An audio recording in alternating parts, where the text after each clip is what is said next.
Hey y'all, my name's Trey, but in the world of Marvel Snap, I go by mag-neato.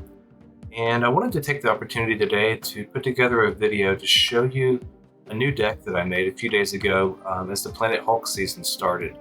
It's a deck that I haven't seen anyone else play. I've seen a few people that played something sort of similar to it, but nothing really all that close to what this deck is or does.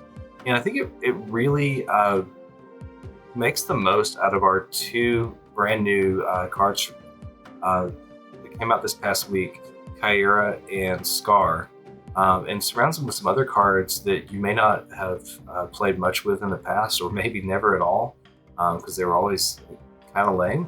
But now you're gonna get to play some cards like Warpath and Atuma and some things like that. So I'm looking forward to showing you some deck highlights, walking you through the cards in this deck, getting your feedback. Um, as far as the success that this deck has had, it helped me climb all the way to Infinite pretty quickly over a matter of just a couple days. And now that I'm in Infinite, it's consistently winning games against top 1,000 type players, some of the best players in Marvel Snap. So I'm confident it's a really good deck and want to share it and hopefully get it out there so more people can enjoy it.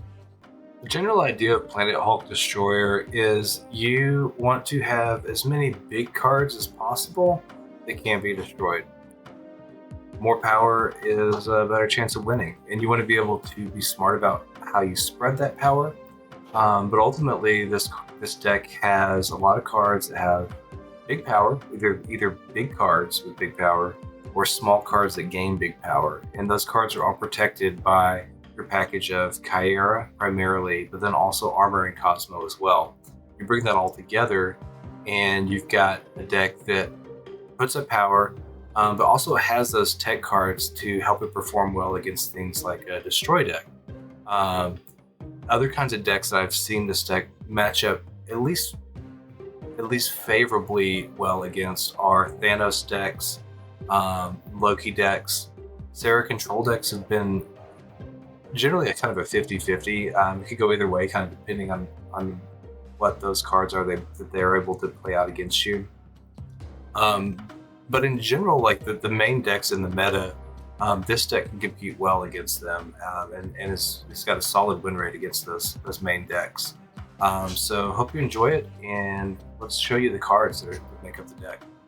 First of all, at the one cost slot, you've got 3 cards. I'm gonna walk through each of these. Your ideal first turn play is going to be Nebula. If you can get Nebula out, that's ideal. Short of Nebula, though, and she just gains power, so she's a winner. Short of Nebula, you could also go with Sunspot if you don't draw Nebula, or Sunspot's a great turn 2 play, or even later in the game, Sunspot can be really valuable. Sunspot, you'll find there are a lot of times over the course of the game, especially as you get into like the later turns where you may want to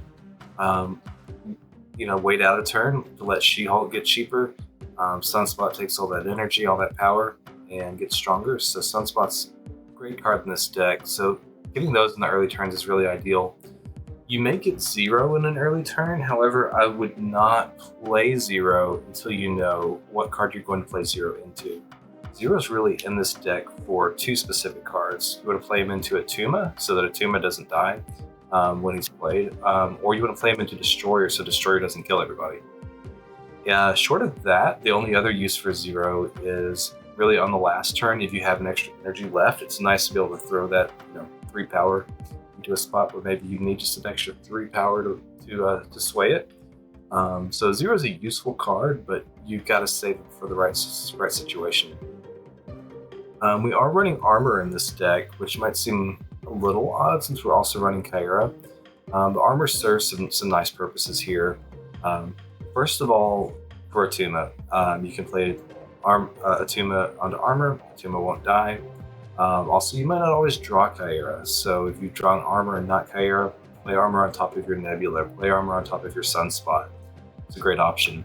There are even times where you haven't drawn your Kyra, but played out a big card already, you know that they're probably going to Shang-Chi on the next turn, and if you have priority, you can just drop that Armor first so that the Shang-Chi doesn't hit.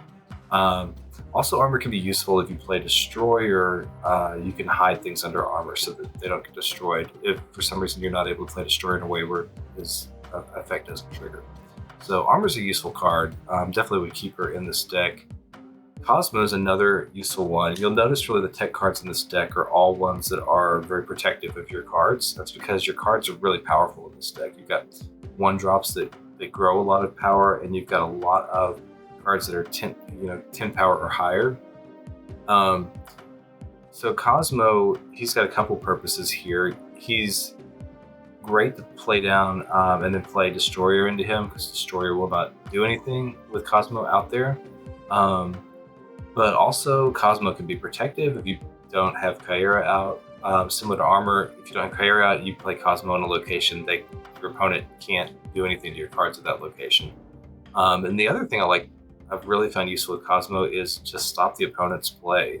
If you have priority and you have an idea based on their deck of what they're trying to do, you drop Cosmo at that location. You can drop him, in front of a location they're about to play a massive blob on. They can't do anything because Cosmo stops them. So Cosmo's a good dog. Then we get to maybe the star of the deck. Kyra is fantastic. She protects those, your sunspots and your nebulas.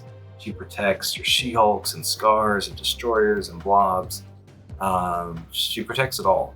And a deck like this would not be possible without her. So really, really, really dig this card. You want to try to get her out. You don't have to get her out on turn 3 necessarily. Even if you have in your hand, if you have a card that makes more sense on turn 3, totally fine to wait and play Kyra. But you want to try to have a sense of when you think the opponent's going to want to play something that could kill off your cards. Make sure you have her down before that. So you kind of have to go by feel a little bit for when you play Kyra. But just a huge, huge card in this deck. You got Warpath. I don't think I've played a deck with Warpath ever before this. The nice thing about Warpath, and there's a few cards like this that we're trying to basically get that cheap Scar, right? So Warpath helps with that, Atuma, She-Hulk, obviously. But with Warpath, you put him at a location and he's automatically a 10 power as long as you're only playing for 2 locations at that time.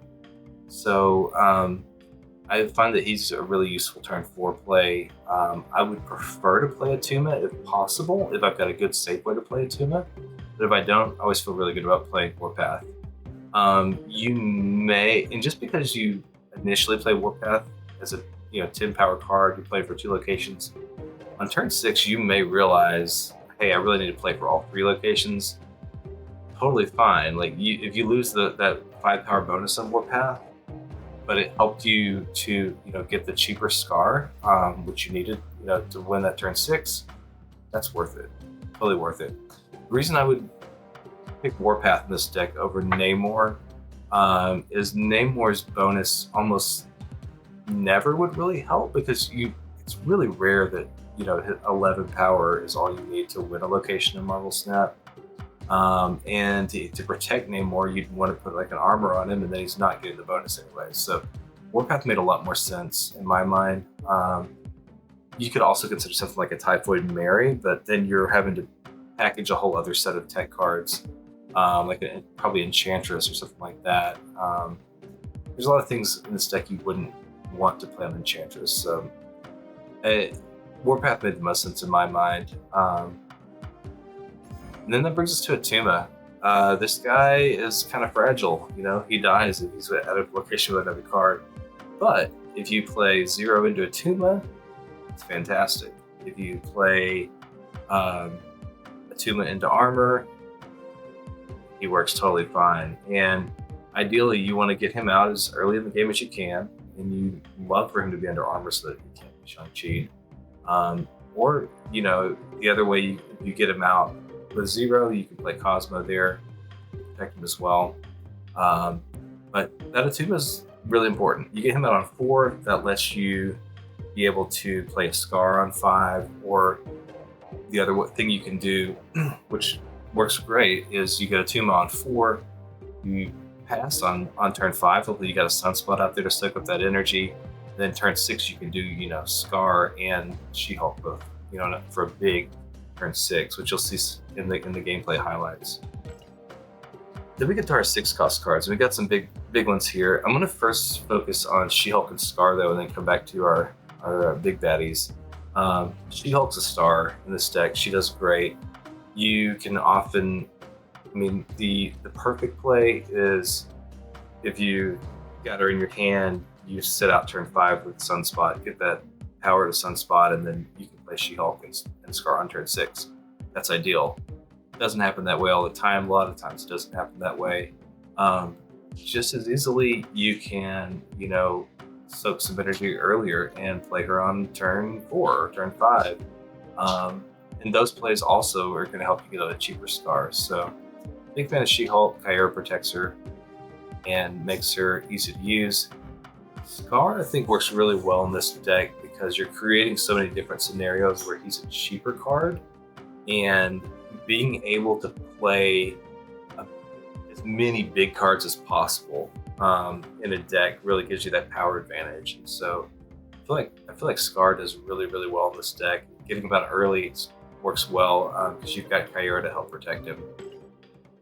That brings us to Destroyer. I hadn't really played Destroyer much at all in my Marvel Snap career until this deck either. The Destroyer's got a few ways to play him. Zero into him. His effect doesn't happen. It's 15 power is huge. That's awesome.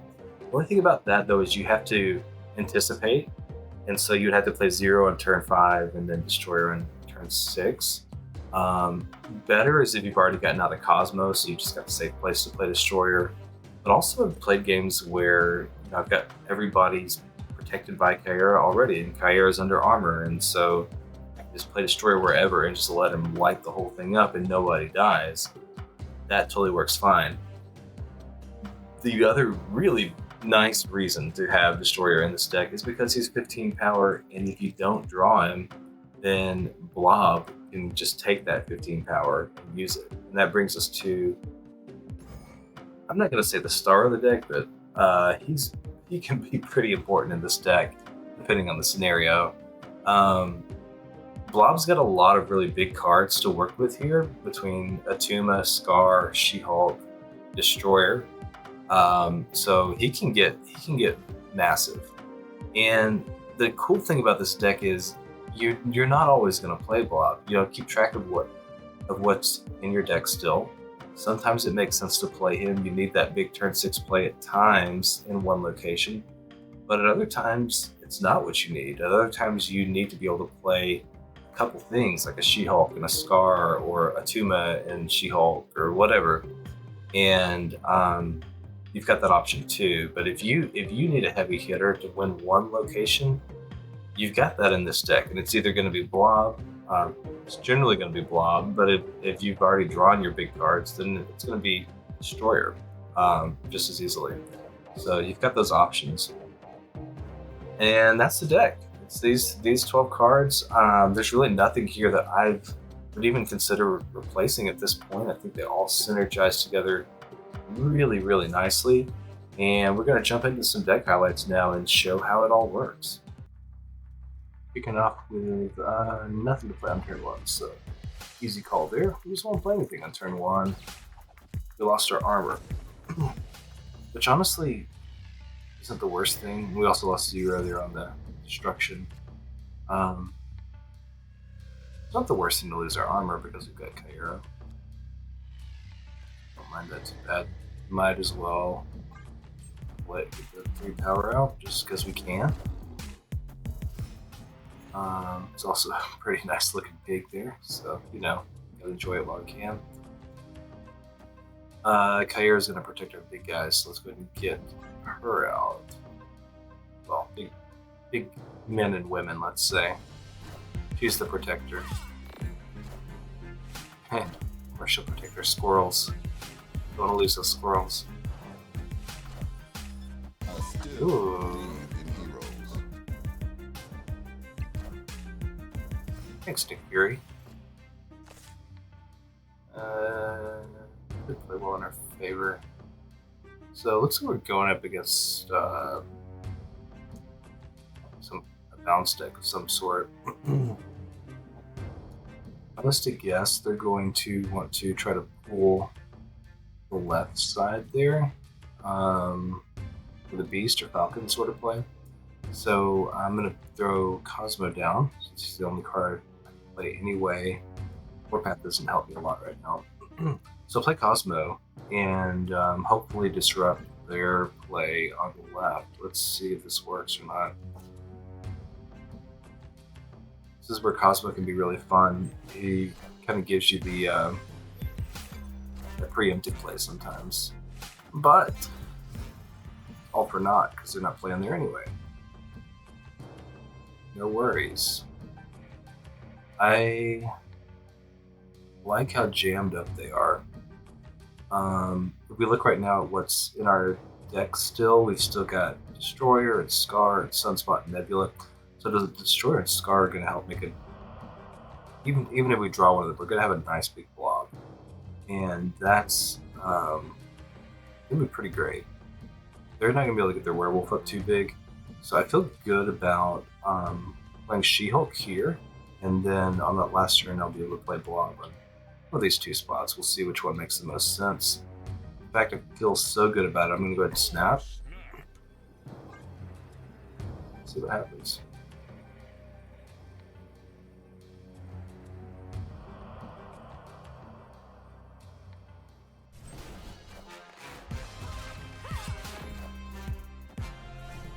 There's that falcon that I was expecting. But mostly all I got was squirrels. You know, I mean, their werewolf is going to get pretty big. We drew the sunspot, which is perfect. Because blob's going to be massive. It's going to be a 30 power blob. We're going to go ahead and roll this. Blob in the middle. See what we get.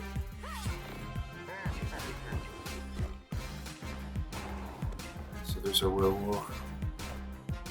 Shang-Chi, no good there, sir.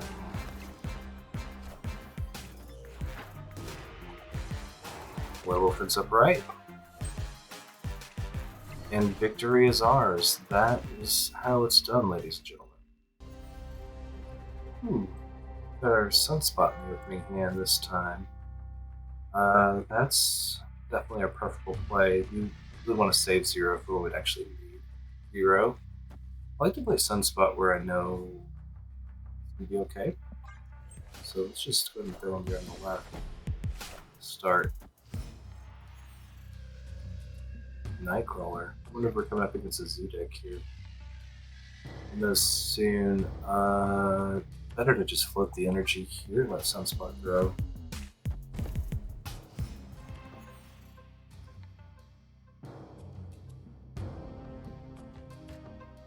Alright. At this point, I like being able to get Nebula out, and Zero's a cool play here because that's going to let us play a Tuma. We could play Warpath, but generally I prefer Tuma if I've got the right situation to play it. Because that Warpath energy can go down if we end up needing to play for all 3 locations.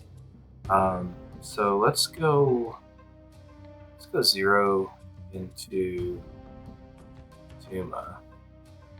I don't know about, there's not really much we'd want to do with Martage necessarily.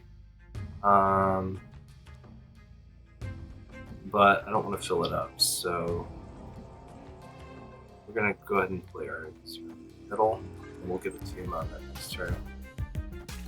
And actually, a Tuma is going to be real nice here, because he will not be destroyable.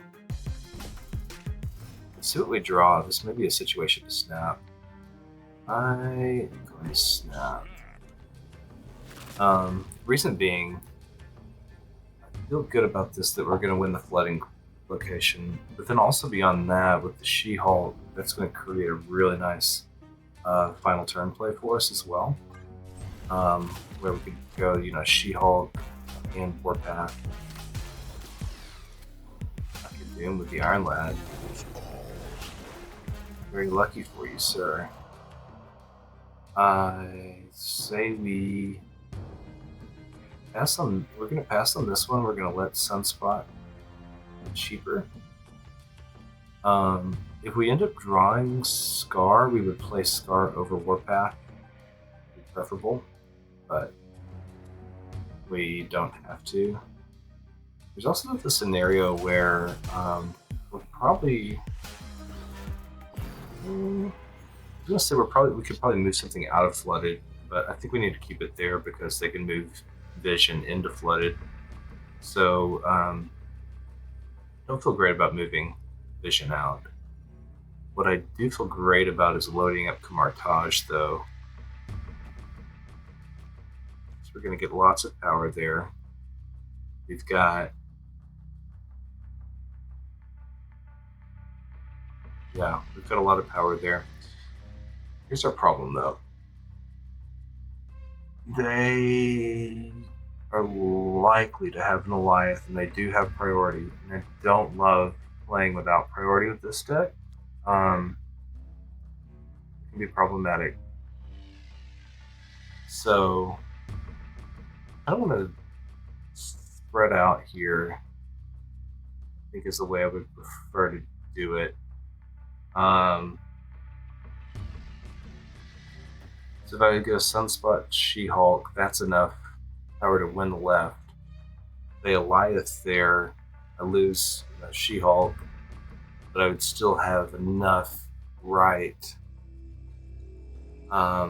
This is going to be tricky. I mean, this is a very much cat and mouse of where they move cards.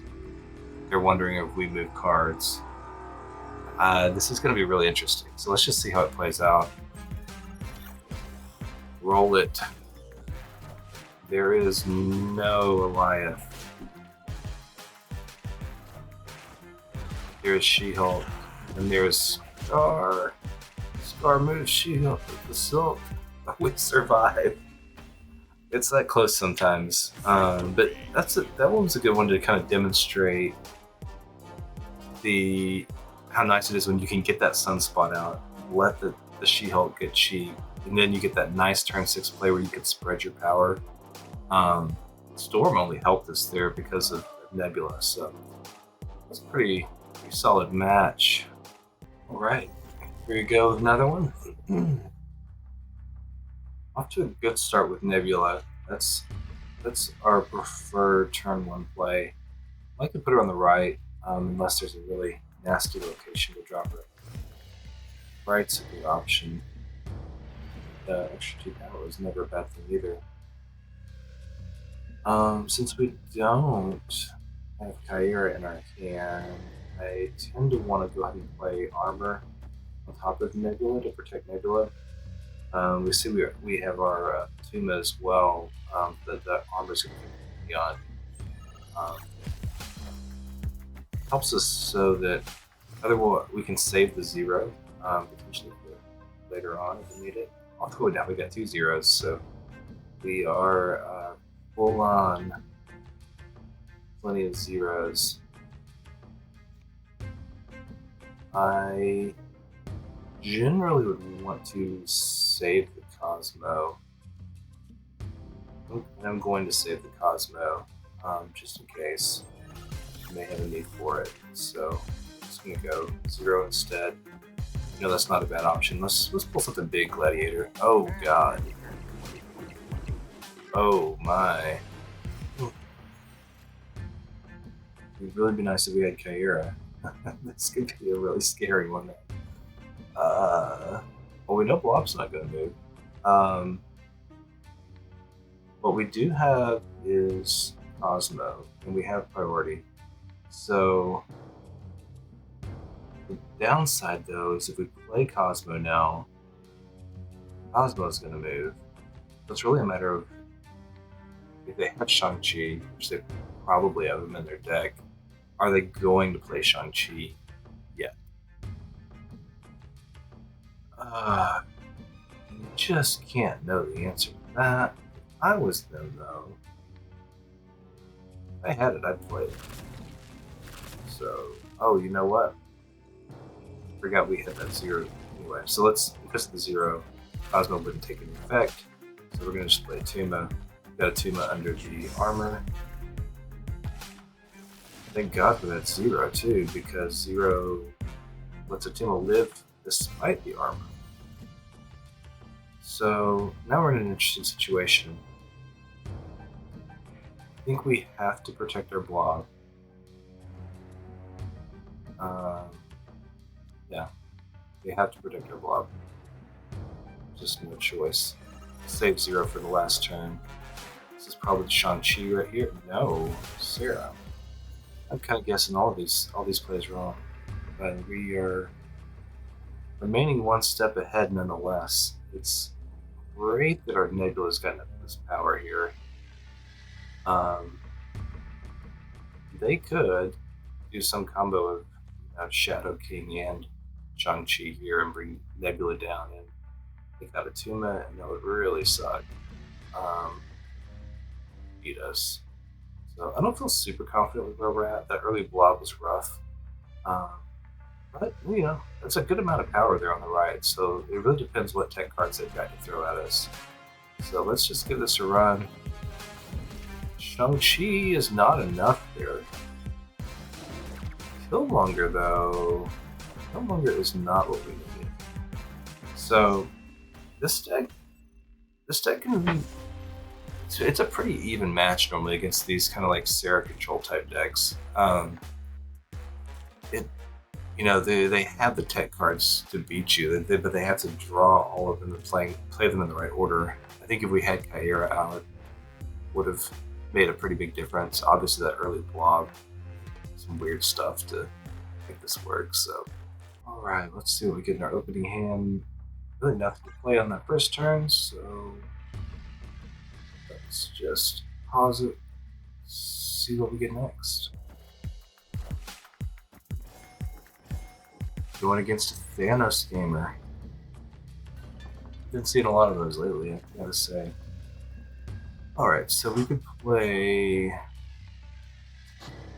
Doesn't do us a whole lot of good to play armor necessarily, but with Evelier kind of, you know, it's going to reward us for playing more cards there, so might as well. Already throwing that Reality Stone out. Nowhere is helpful to us. We don't have a whole lot of on-reveal stuff in our deck here. Obviously, cards like Destroyer are fantastic to be able to throw on there. I lean toward playing Kyra this turn. I'd love to be able to play something next turn that's going to get us cheaper Scar for turn 5. But I'm not sure yet if that's going to be possible, but Kyra is good to get out there. I like having her under the armor, just in case.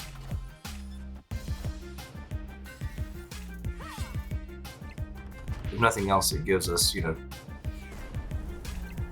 2 cards if they try to rogue us. And the Evelier is gone. It's okay. So we got a new play here, and this is one that I like a lot. We're gonna Sunspot.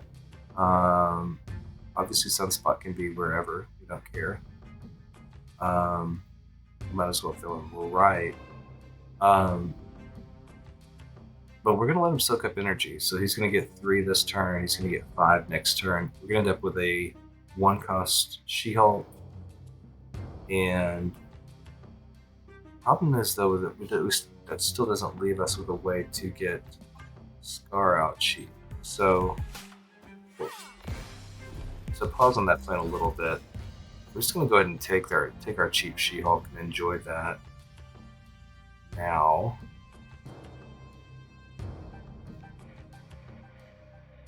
I'm really surprised how few cards the opponent's playing here.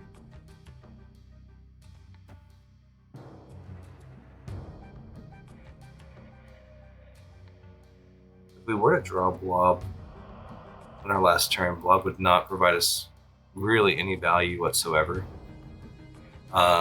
So based on that, I'm going to go ahead and play 0.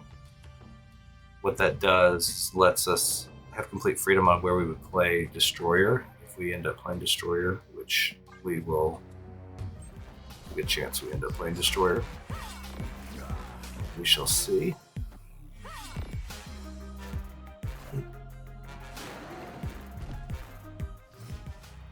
With this lack of opponents playing cards is the only reason why I haven't snapped here, because I'm not totally sure what their gig is.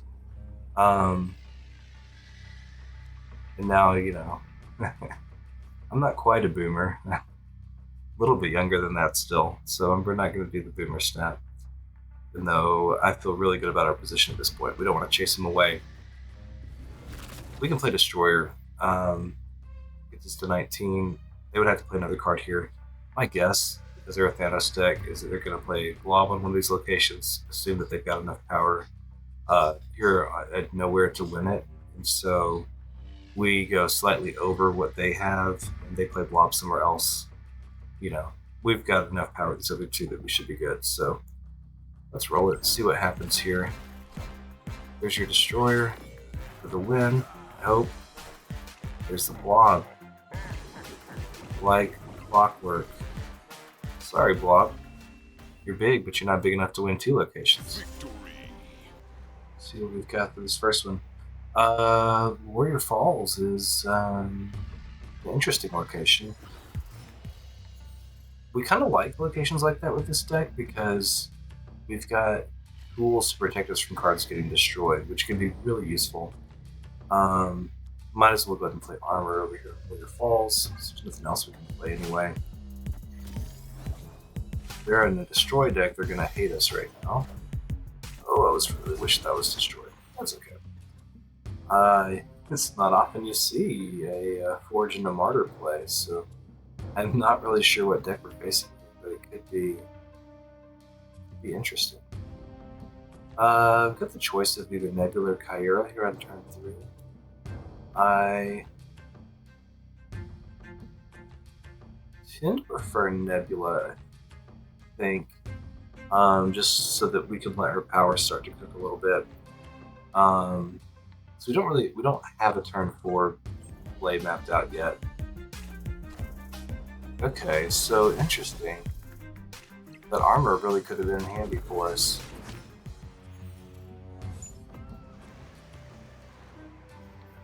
Well, now knowing that we've got X23 and Carnage thing going, Kyra is definitely going to be important for us. If we were to play like a Sunspot or something. But the thing is, we don't have a Sunspot in our hand, anyway.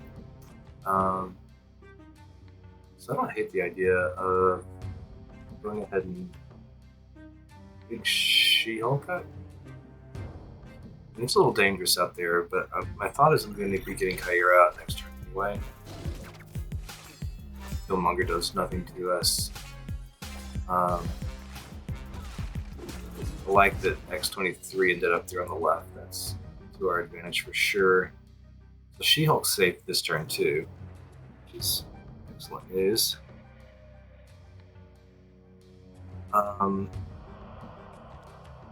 So let's get Kyra out there because she's going to protect us for our She-Hulk from being destroyed at Warrior Falls. So in our deck we have Atuma and Scar. So we made Blob on turn 6.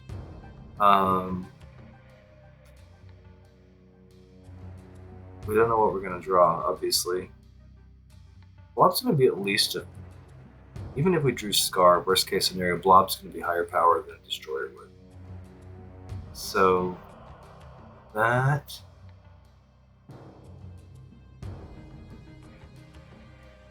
makes me want to just hold here.